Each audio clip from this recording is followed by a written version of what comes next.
ฮัลโหลสบายดีทุกคนสบายดียามเช้าเนาะยามหนาวมื้อนี้บาเต้จะพาเบิ่งพาชมเนาะสถานหนทางในนครไกรสอนเนาะอากาศยามหนาวนะยามเช้าเป็นกำลังขึ้นเนาะใกล้สิฮอด8 โมงมื้อนี้บาเต้จะพามาเบิ่งเส้นทางA1เนาะนครไกรสอน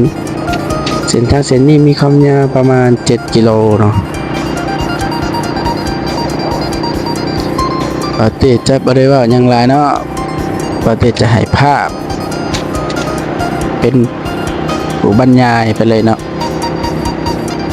ตามเส้นทาง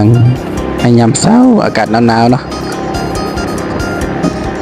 ปาเต้จะบรรยายให้เบิ่งเฉพาะแต่สถานที่สำคัญเนาะโอเคไปติดตามชมกันเลย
ตัวนี้ก็จะเป็นวงเวียนอาเซียนเนาะ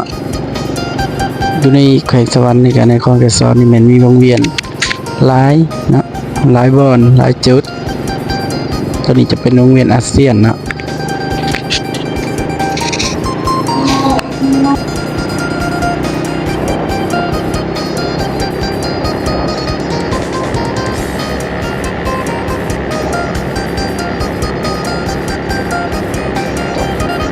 ทางขวามือบาเตดก็จะเป็นอนุสาวรีย์ฐานไกรสอนพรหมวิหารเนาะ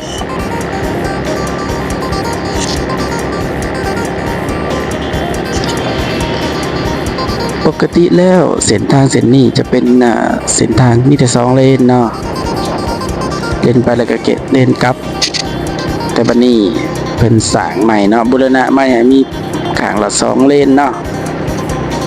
มีข้างละ2เลนบัดนี้ก็จะกว้างขึ้นแน่เนาะทางก็จะสะดวกขึ้นตะกี้ห้อมเป็นทางห้อมเนาะเดี๋ยวนี้เพิ่นก็เฮ็ดใหม่เนาะให้มีไฟเยืองทาง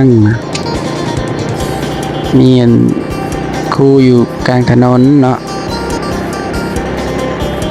แล้วก็แบ่งออกเป็น2เลนก็เฮ็ดให้การสัญจรเป็นระบบระเบียบคึกคืนแล้วก็ไปมาสะดวกมีทางรถจักรรถถีบเนาะอยู่ข้างทาง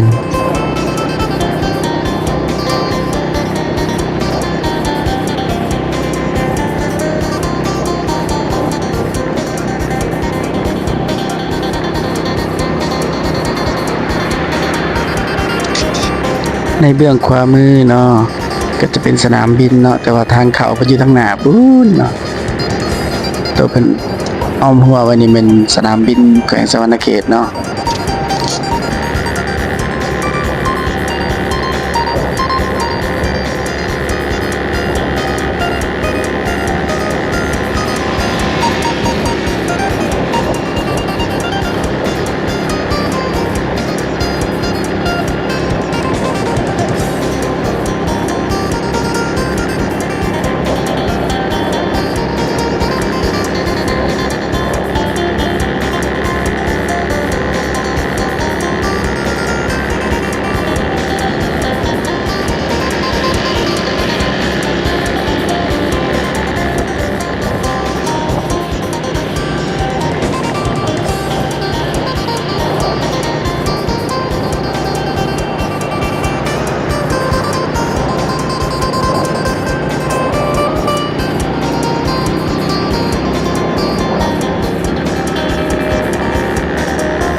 นี่ลอง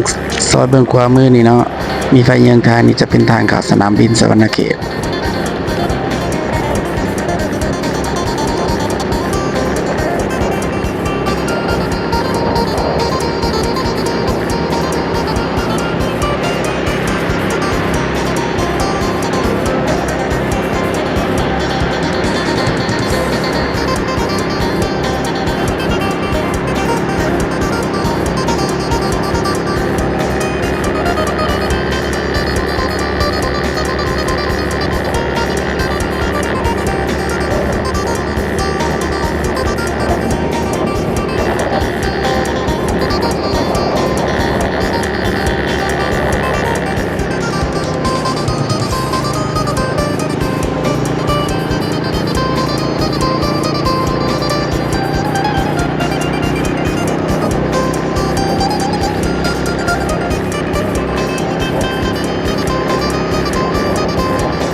ข้างหน้าบาเต้นี่ก็จะเป็นนั่น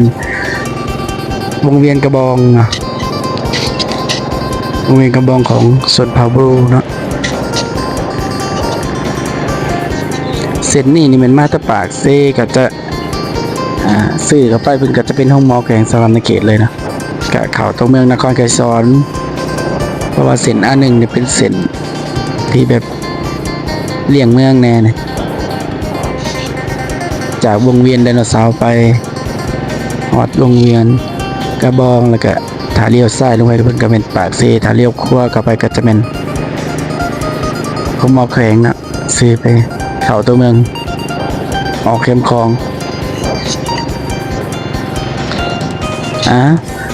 สุดท้ายนี่ก็ คลิปบาเต้ก็จะจบลงเท่านี้เนาะพบกันใหม่ในคลิปหน้าฝากติดตามเนาะกดไลค์กดแชร์ให้บาเต้หน่อยเด้อแล้วก็ฝากกด Subscribe เนาะเพื่อเป็นกำลังใจให้เฮ็ดคลิปใหม่ๆถามมากก็คอมเมนต์เข้ามาโอลมกันหน่อยเด้อขอบใจ